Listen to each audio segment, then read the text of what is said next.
ॐ श्रीगणेशाय नमः। श्रीसरस्वत्यै नमः।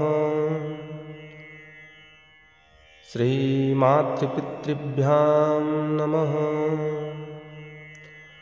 ॐ आब्रह्मस्तम्भपर्यन्तं देवर्षिपितृमानवाः तृप्यन्तु पितरः सर्वे मातृमाता महादयः। अतीतकुलकोटीनां सप्तद्वीपनिवासिनाम् आब्रह्मभुवनान् लोकान् निवदमस्तु तिलोदकम्। पिता पितामहस्यैव तथैव प्रपितामहः माता पितामही चैव तथैव प्रपितामही। मातामह प्रमातामह वृद्धप्रमातामहस्तथा मातामही प्रमातामही वृद्धप्रमातामही तथा। तेषां पिण्डो मया दत्तो यक्षयमुपतिष्ठताम्। मातामहकुले ये च गतिर्येषां न विद्यते। आवाहयिष्ये तान् सर्वान् दर्भपृष्ठे तिलोदकैः। बन्धुवर्गे कुले ये च गतिर्येषां न विद्यते। आवाहयिष्ये तान् सर्वान् दर्भपृष्ठे तिलोदकैः। अस्मत्कुले मृता ये च गतिर्येषां न विद्यते। तेषामुद्धरणार्थाय इमं पिण्डं ददाम्यहम्। मातामहकुले ये च गतिर्येषां न विद्यते। तेषामुद्धरणार्थाय इमं पिण्डं ददाम्यहम्। बन्धुवर्गे मृता ये च गतिर्येषां न विद्यते। तेषामुद्धरणार्थाय इमं पिण्डं ददाम्यहम्।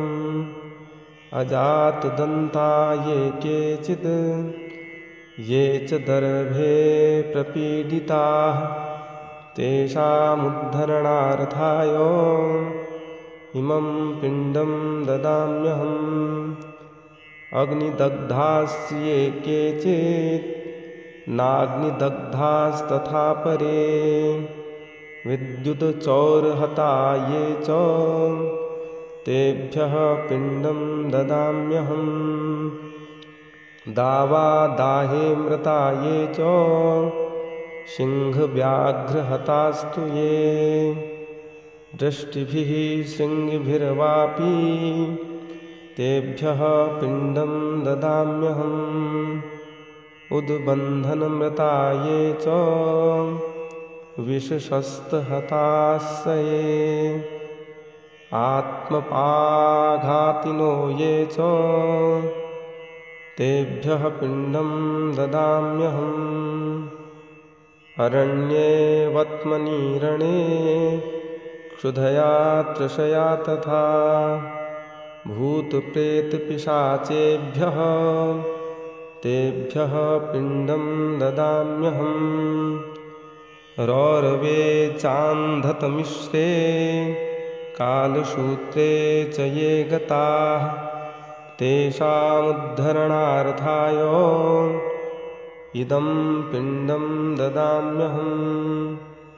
अशिपत्रवने घोरे कुम्भीपाके च ये गताः तेषामुद्धरणार्थाय इदं पिण्डं ददाम्यहम्। अनेकयातना संस्था ये नीता यमशासने तेषामुद्धरणार्थाय इदं पिण्डं ददाम्यहम्।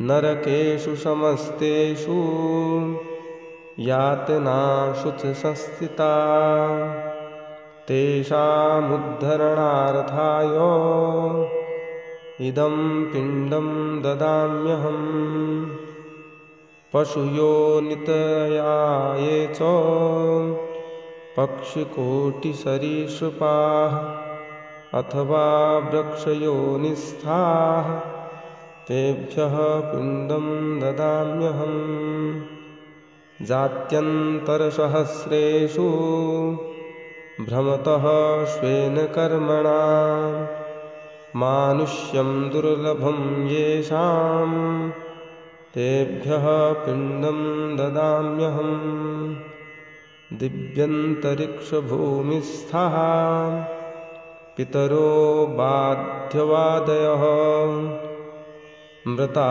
ह्यसंस्कृता ये च तेभ्यः पिण्डं ददाम्यहम् ये केचिच्च स्वरूपेण वर्तन्ते पितरो मम ते सर्वे तृप्तिमायान्तु पिण्डेनानेनु सर्वदा ये बान्धवा येऽन्य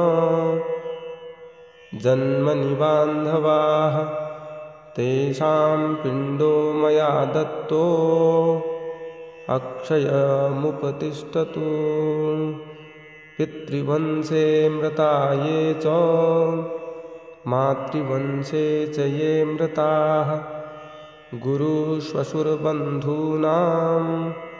ये चान्ये बान्धवा मृताः ये मे कुले लुप्तपिण्डाः पुत्रदारविवर्जिताः क्रियालोपगतास्यैव